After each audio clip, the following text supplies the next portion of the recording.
Brought to you by TechnoSpark 20 series smartphones. I'm superhuman.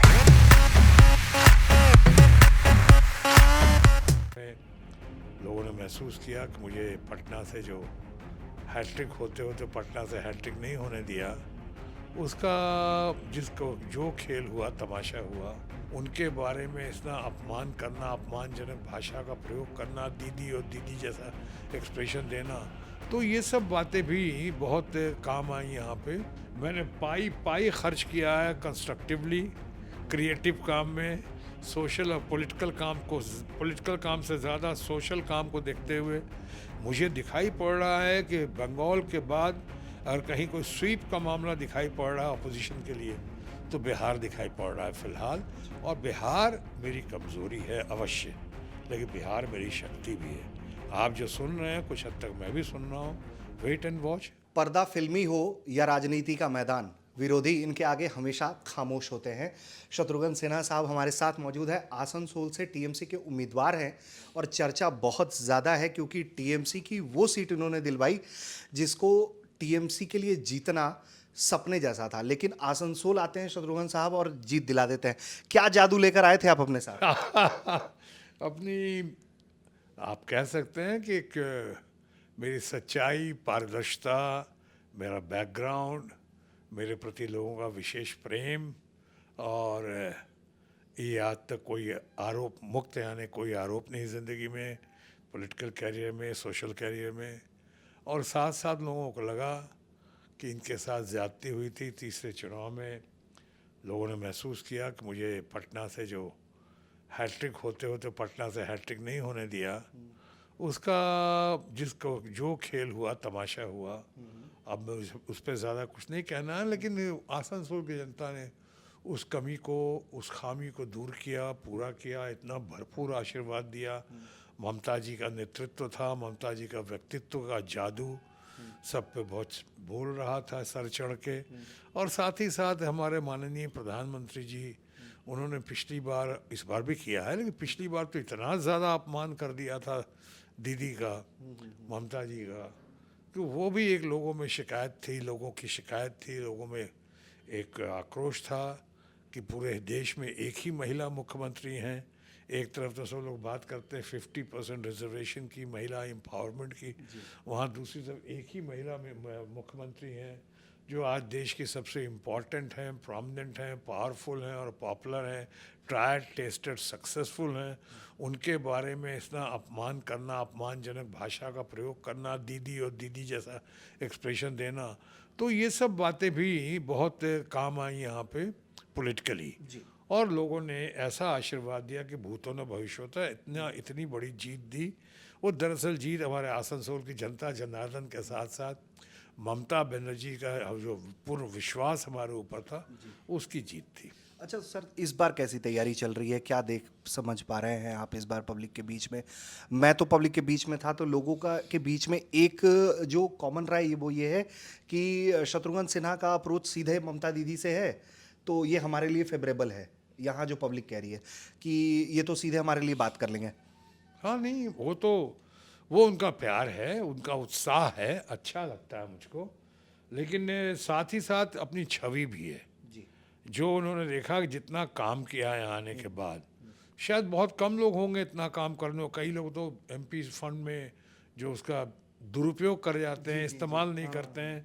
मैंने पाई पाई खर्च किया है कंस्ट्रक्टिवली, क्रिएटिव काम में, सोशल और पॉलिटिकल काम से ज़्यादा सोशल काम को देखते हुए, चाहे ब्रिज का मामला हो, सड़कों का मामला हो, स्कूल का मामला हो, शौचालय का मामला हो, हाई मास लाइट्स का मामला हो, मैंने जितने आप कहें।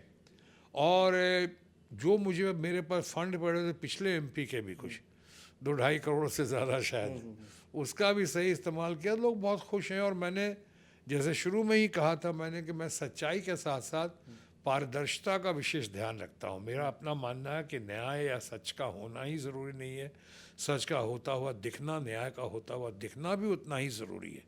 तो मैंने कोशिश की, मैंने बुकलेट भी निकाली जो लोगों ने बहुत अप्रिशिएट किया, और चुनाव से पहले हमने प्रेस कॉन्फ्रेंस करके सारी बातें जनता तक पहुंचा दी यहाँ के प्रेस के जरिए। सर यहाँ हम बंगाल देख रहे हैं, बंगाल में काफ़ी चर्चा है, मतलब देश का चुनाव ठंडा का फर्स्ट फेज के बाद कहा जा रहा बड़ा ठंडा रहा, बंगाल में देख रहे हैं फुल गर्मा गर्मी है।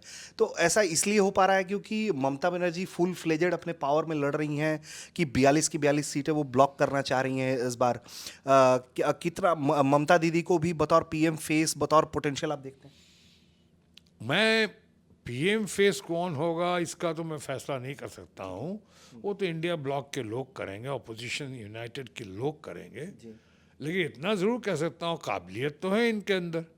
अगर माननीय प्रधानमंत्री नरेंद्र मोदी जी अगर वो 3 बार गुजरात के मुख्यमंत्री रह के फिर प्रधानमंत्री बनने के दावेदार होते हैं, तो और उस तरह से देखें वही यार्डस्टिक हो, तो यहाँ पे ममता बनर्जी जी 3 बार से अभी समझिए 3.25 बार अभी तक मुख्यमंत्री रह चुकी हैं, और इनका ऐसा इससे लोकप्रियता है कि जो मैंने शुरू में कहा था, देश के सबसे इम्पोर्टेंट, प्रोमिनेंट, पावरफुल और लोकप्रिय नेता हैं वो।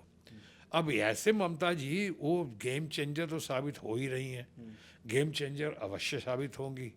प्रधानमंत्री कौन होगा ये मैं नहीं कह सकता हूँ, लेकिन आपके उस सवाल का ए पार्ट जो था वो कि ममता जी का जो सादगी है, ममता जी अगर आयरन लेडी दिखती हैं और जो आज समाज को ज़रूरत भी है आयरन लेडी की, वहीं दूसरी तो वो बहुत ममतामयी हैं।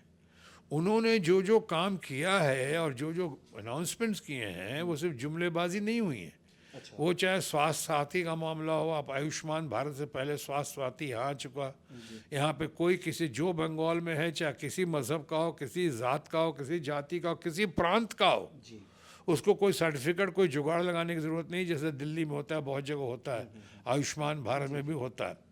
वो सब बंगाल का है, बंगाल के पुत्र हैं, वो बंगाल का परिवार है, उनके लिए है, चाहे रूपश्री है या ये कन्या, ये लक्की भंडार है, या जितने सारे हैं, या महिलाओं को जो स्टाइपेंड बोलें कि आप उनको फैसिलिटीज़ बोलें या उनको सपोर्ट बोलें, अभी एक आदिवासी महिलाओं को 1200 रुपये महीने का, ये सब बातें जो हुई हैं वो तो अद्भुत हुई हैं। तो इससे एक ममता जी की पकड़ जो है बहुत ज़बरदस्त यहाँ के मासेस पे, यहाँ के लोगों पे है। इसीलिए शायद एक कारण होगी कि आपने बाकी जगह चुनावी गर्मी देखी, बंगाल में अभी से ही आप चुनावी सरगर्मी देख रहे हैं, और उस सरगर्मी में आप देख रहे हैं कि कैसे ममता जी की पुकार पे, उनके आह्वान पे कैसे लोग जा रहे हैं लाइन लगा लगा के इतनी गर्मी में भी, क्योंकि ममता जी ने कहा दीदी हैं। आज ममता जी यहाँ देखेंगे तो आप पाएंगे, सीइंग इज बिलीविंग, कि ममता जी सिर्फ बंगाल की दीदी नहीं है, वो ममता जी दीदी हैं, जगत दीदी हैं, जहाँ भी हो सबके लिए वो दीदी हैं, और उसका फ़र्ज़ बखूबी निभा रही हो। सर बस छोटे से 2 और सवाल है मेरे पास, मैं ख़त्म करूँगा। पहला सवाल, अपने विरोधी को लेकर आप क्यों कुछ नहीं बोलते हैं? बीजेपी को लेकर कुछ नहीं बोलते, बस अपने काम पर आप टिके हुए? बस आपके सवाल में ही जवाब है आपका। मुझे अपने काम से मतलब है, मुझे अपने नेता तृणमूल कांग्रेस की ममता बनर्जी से मतलब है। हमें मतलब है हम ममता जी को और कैसे स्ट्रेंथन करें, कैसे मजबूत करें उनको, उनके कदमों में और कितनी शक्ति पैदा करें, उनको कैसे और ऊर्जा प्रदान कर सकें, हम उनके लिए हैं। दूसरी बात, विरोधी जो है, आपने ठीक कहा, विरोधी है, हमारा दुश्मन नहीं है। जो है हमारे पहले भी कभी आपने देखा होगा, मैंने आज तक कभी किसी प्रतिद्वंदी उम्मीदवार का ना नाम लेता हूँ, ना उस पर कोई आक्रमण करता हूँ, अटैक करता हूँ। मेरे लिए सब वो अपनी अपनी विचारधारा को लेकर आए हुए हैं, उनकी दुकान चल रही है, भारतीय जनता पार्टी की चलाने की कोशिश कर रहे हैं। मेरा जो है अपना कहते हैं ना कि जहाँ उनका जो ये फ़र्ज़ है वो निभा रहे हैं, मेरा तो अपना पार्टी, अपने लोग हैं, अपना सिद्धांत है, अपने वसूल हैं, हम सर्वधर्म समभाव वाले हैं, हम भाईचारा, हम प्रेम में, सद्भावना में यकीन रखते हैं। हम चाह रहे हैं कि सबका विकास हो, किसी जाति, ज़ात या मज़हब के नाम पे कहीं कोई बाधा ना पहुँचे, सब मिलकर जुल कर रहें। और आसनसोल तो ऐसे ही कहते हैं कि भाईचारे का शहर है, द सिटी ऑफ ब्रदरहुड। तो यही होना चाहिए पूरे देश में, चारों तरफ शांति, सद्भावना, प्रेम, तरक्की, विकास, सर्वधर्म समभाव, यही होना चाहिए। यही हमारी आइडियोलॉजी है, यही ममता जी की आइडियोलॉजी है, और इसी को लेकर हम आगे बढ़ रहे हैं। ठीक है, एक बस खत्म करूंगा इंटरव्यू आखिरी सवाल के साथ। आप जिस सीट से पहले सांसद रहे, उस सीट को लेकर कोई किसी तरह की चर्चा आप भी सुन रहे हैं क्या? वहाँ बड़ा मुश्किल में बीजेपी सुनाई पड़ रही है, आपके पास किस तरह की रिपोर्ट्स हैं?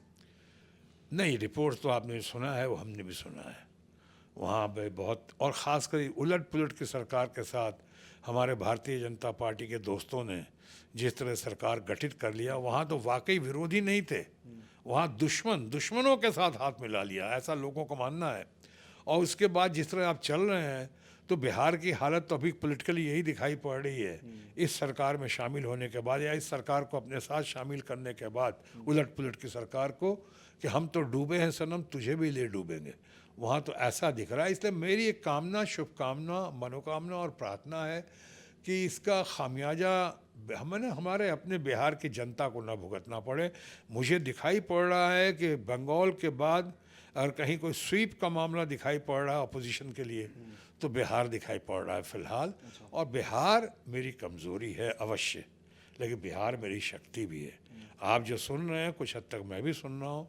वेट एंड वॉच, देखते हैं। ठीक है, तो वेट एंड वॉच है। लेकिन आसनसोल की सीट पर शत्रुघ्न सिन्हा के आने से जो गर्माहट बढ़ी थी, वो लगातार वो बनाए हुए हैं, और पब्लिक के बीच में लगातार इंटरेक्शन कर रहे हैं, मेल मुलाकात कर रहे हैं, शोज़ कर रहे हैं, लोगों से मिल रहे हैं, और लोगों को प्रति जिस तरीके से लोग उनको समर्थन दे रहे हैं, काफ़ी उम्मीद है इनको कि ये वोट में भी टर्नआउट होगा और फिर से वो टीएमसी की जो हिस्ट्री इन्होंने यहाँ से जीत कर की थी, उसे ये रिपीट करेंगे।